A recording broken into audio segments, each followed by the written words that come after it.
दोस्तों, आप सभी को गुलाब जामुन जैसी मीठी मीठी नमस्कार और इसी के साथ आप लोगों का स्वागत है आईपीओ के लव ट्रायंगल शो में।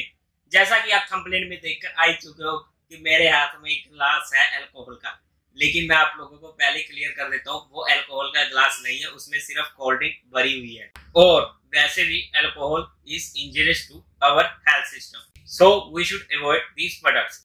लेकिन ये सब चीजें थंबनेल पे या ऐसे डिस्कस क्यों कर रहा हूं? क्योंकि जो ये आईपीओ आ रहा है वो बेवडो का आईपीओ आ रहा है, ये हम इनडायरेक्टली बोल सकते हैं।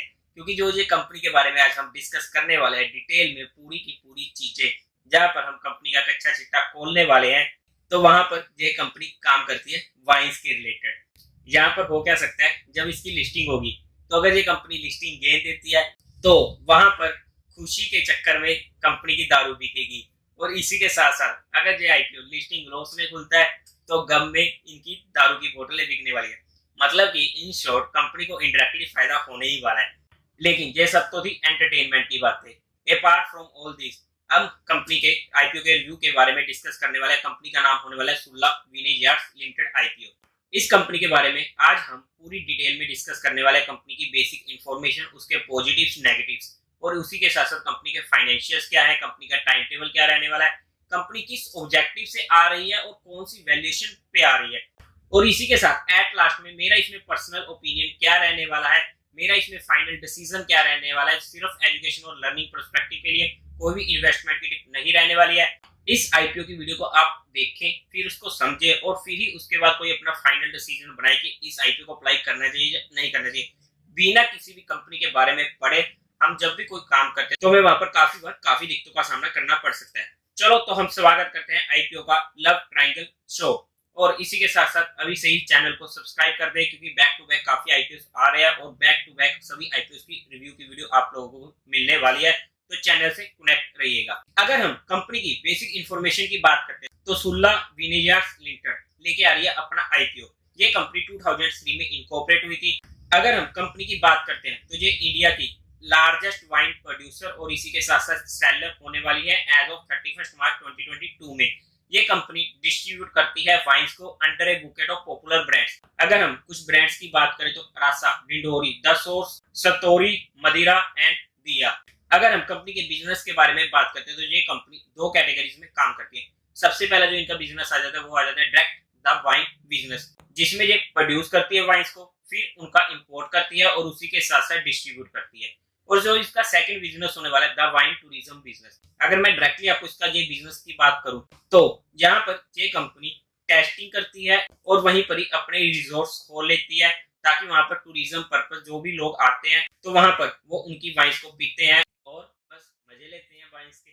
अगर हम कंपनी के बारे में बात करें तो ये कंपनी 56 डिफरेंट लेवल्स प्रोड्यूस करती है। इनकी 6 मैन्युफैक्चरिंग फैसिलिटी रहने वाली है, जिसमें से 4 इनकी खुद की है और 2 उन्होंने लीज पर ले रखी है, जो होने वाली है Indian states of Maharashtra and Karnataka. और अगर हम इसी के साथ बात करें, इस कंपनी ने मैनेज कर लिया है अपना एक larger distribution network in India among all wine companies, जहां पर इनके पास 13,000 रिटेल टच पॉइंट अवेलेबल हो चुके हैं इन 2021। और इसी के साथ जो कंपनी का मेन बिजनेस है वो होने वाला है D2C, मतलब कि डायरेक्ट टू कंज्यूमर, जहां पर इनका जो प्राइमरीली बिजनेस आ जाता है वो आ जाता है नासिक और बेंगलुरु में। और इसी के साथ ये company long term supply arrangements में भी एंटर हो चुकी है, जो अप टू होता है 12 ईयर्स। और अगर हम कंपनी के डिस्ट्रीब्यूशन नेटवर्क की बात करते हैं तो 50 डिस्ट्रीब्यूटर इनके पास रहने वाले, 11 कॉर्पोरेशंस है, 40 लाइसेंस्ड रीसेलर्स हैं, 7 कंपनी डिपोज हैं और 3 डिफेंस यूनिट्स हैं एज ऑफ 30 सितंबर 2022। कंपनी के पास अपने 23,000 पॉइंट्स ऑफ सेल्स भी रहने वाले हैं, जहां पर 13,500 इनके रिटेल टच पॉइंट्स है और साथ ही साथ 9,000 होटल्स हो गए, रेस्टोरेंट्स हो गए, कैटर्स हो गए एज ऑफ 31 मार्च 2022। अगर हम एज ऑफ 30 सितंबर 2022 के अकॉर्डिंग बात करते हैं तो कंपनी के पास sales force of 141 permanent employees होने वाले हैं। तो बेसिक डिटेल्स तो हमने कंपनी की देखी। अब अगर हम कंपनी के फाइनेंशियल्स की बात करते हैं तो वहां पर जाकर हमें दिक्कतें देखने को मिलती है। अगर हम कंपनी के टोटल एसेट्स की बात करें तो 31 मार्च 2020 में 830 करोड़, उसके बाद 31 मार्च 2021 में 750 करोड़, 31 मार्च 2022 में 758 करोड़, और अगर हम 30 सितंबर 2022 की बात करते हैं तो 770 करोड़ जहां पर हमें देखने को मिले हैं फर्स्ट 6 मंथ में 2023 फाइनेंशियल ईयर के, जहां पर टोटल एसेट्स में हमें ग्रोइंग देखने को नहीं मिली है। हालांकि हमें हल्का सा डेटोरेशन ही जहां पर देखने को मिला है, इसी के साथ अगर हम टोटल वैल्यू की बात करते हैं तो 31 मार्च 2020 में 520 करोड़, 31 मार्च 2021 में 420 करोड़, 31 मार्च 2022 में 455 करोड़। और इसी के साथ अगर हम लेटेस्ट में देखते हैं 30 सितंबर 2022 में तो 225 करोड़। हालांकि अगर हम इसको कंपेयर करते हैं पिछले साल के क्वार्टरली रिजल्ट से 30 सितंबर 2021 के, तो वहां पर थे 160 करोड़। वहां से हमें अच्छा जहां पर इजाफा देखने को मिला है, लेकिन फिर भी हमें टोटल वैल्यू भी इतने अच्छे देखने को नहीं मिल रहे हैं अगर हम 20 से 2022 तक चलते हैं। और इसी के साथ अगर हम पीएटी में चले तो 31 मार्च 2020 में 15 करोड़ का लॉस हमें देखने को मिला है। 31 मार्च 2021 में 3 करोड़ का प्रॉफिट, लॉस से प्रॉफिट में आ चुकी है। 31 मार्च 2022 में 52 करोड़ का प्रॉफिट में अच्छा खासा इजाफा हमें देखने को मिला है। अगर हम 30 सितंबर 2022 के अकॉर्डिंग बात करते हैं तो 30 करोड़ का प्रॉफिट हमें अभी तक देखने को मिला है। प्रॉफिट आफ्टर टैक्स इंक्रीज होने का कारण है टोटल बोरिंग, जो हम चेक करने वाले हैं अभी कुछ मिनटों में।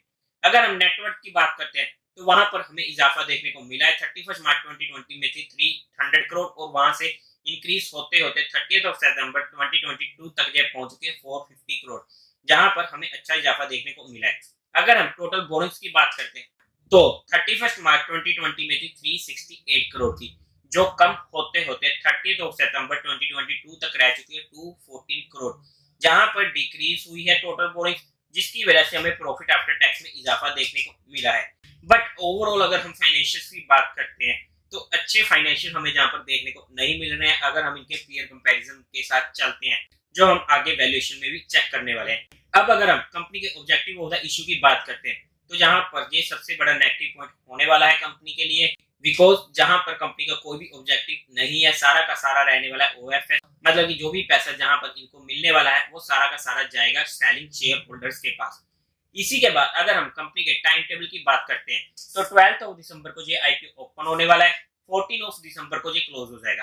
अलॉटमेंट लिंक मिल जाएगा 19 दिसंबर को, रिफंड मिलने शुरू हो जाएंगे 20 दिसंबर से, शेयर्स क्रेडिट हो जाएंगे आपके अकाउंट में 21 दिसंबर को, टेंटेटिव लिस्टिंग डेट रहने वाली है 22 दिसंबर को। अब अगर हम कंपनी के लॉट साइज की बात करते हैं तो यहाँ पर 42 शेयर्स का एक लॉट रहने वाला है, जिसकी अमाउंट पड़ने वाली है 14,994 रुपीज। अगर हम बात करें एचएनआई कैटेगरी में तो स्मॉल एचएनआई में 14 स्लॉट्स के लिए हमें अप्लाई करना पड़ेगा, जहां पर क्वांटिटी हो जाएगी 588, जिसकी अमाउंट हमें पड़ेगी 2,09,960 रुपीज।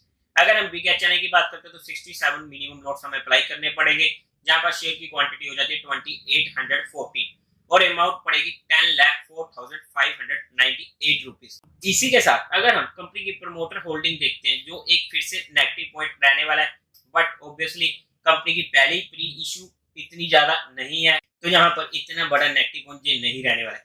प्री इशू साइज रहने वाला है 28.44% का, पोस्ट इशू रह जाएगा 27.33% का। इसके बाद अगर हम कंपनी की कुछ और डिटेल्स की बात करते हैं तो 2 रुपीज पर शेयर का फेस वैल्यू रहने वाला है। प्राइस बैंड की बात करते हैं तो 340 से 357 रुपीज का होने वाला है। लॉट साइज 42 शेयर्स का रहने वाला है। अगर हम इशू साइज की बात करते हैं तो 960 करोड़ का ये रहने वाला है और पूरा का पूरा रहने वाला है ओएफएस, जो हमारे लिए एक नेगेटिव पॉइंट होने वाला है। इसी के साथ बीएसई एनएसई दोनों पे लिस्ट होने वाला है। कोटा की अगर हम बात करते हैं तो क्वालिफाइड का 50%, एचएनआई का 15% और रिटेल कैटेगरी का 35%। और अगर हम कंपनी के प्रमोटर की बात करें तो राजीव सीमांत कंपनी के प्रमोटर रहने वाले हैं। अब अगर हम कंपनी की वैल्यूएशंस की बात करते हैं तो सबसे पहले अगर हम इसकी ईपीएस की बात करें, एवरेज ईपीएस पिछले 3 सालों की निकल के आती है 3.06। और इसी के साथ अगर हम 2022 के अकॉर्डिंग इसकी ईपीएस निकालने की कोशिश करते हैं वो आती है 6.53। और अगर हम 2023 के पहले 6 मंथ के अकॉर्डिंग ईपीएस निकाल के देखते हैं तो 3.71 निकल कर आ रही है। अगर हम ईपीएस के बेस पे पी रेशियो निकालने की कोशिश करें तो वहां पर 2022 के अकॉर्डिंग हमारे पास ईपीएस आती है 54.67 की। और अगर हम 2023 के लेटेस्ट 6 मंथ की देखते हैं तो वहां पर ईपीएस हमारे पास आती है 96.22 की। वैल्यूएशन भी अच्छी खासी इन्होंने दे रखी है, मतलब कि हम ये नहीं कह सकते कि वैल्यूएशन के बेस पर कि ये आईपीओ सस्ता आ रहा है या ओके का आ रहा है। और इसके बाद अगर हम रिटर्न ऑन नेटवर्थ की बात करते हैं तो 2022 के अकॉर्डिंग रिटर्न ऑन नेटवर्थ निकल के आती है 11.45%। अगर हम 2023 के अकॉर्डिंग देखते हैं तो वहां पर आती है 6.20%।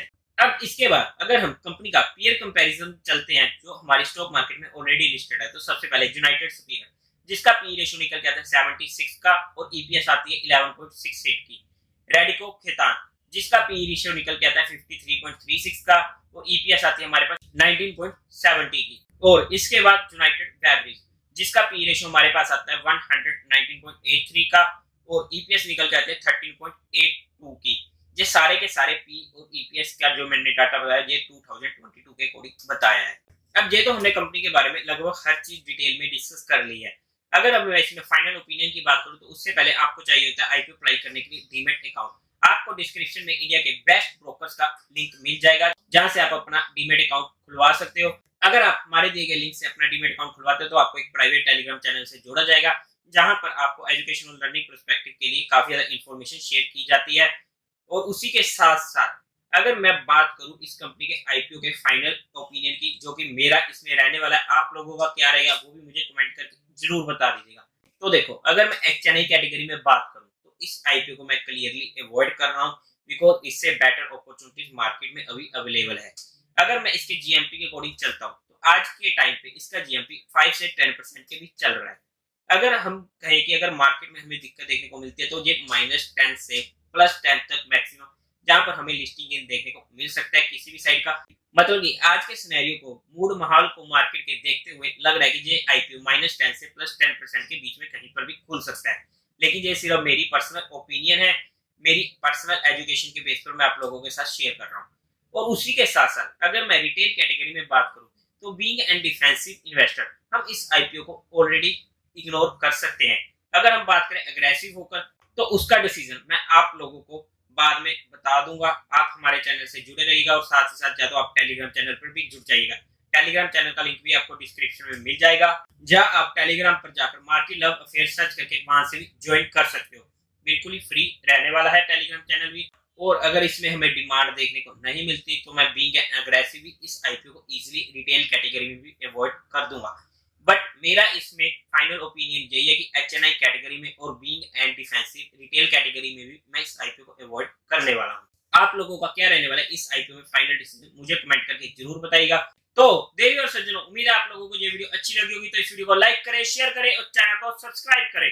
Thank you very much.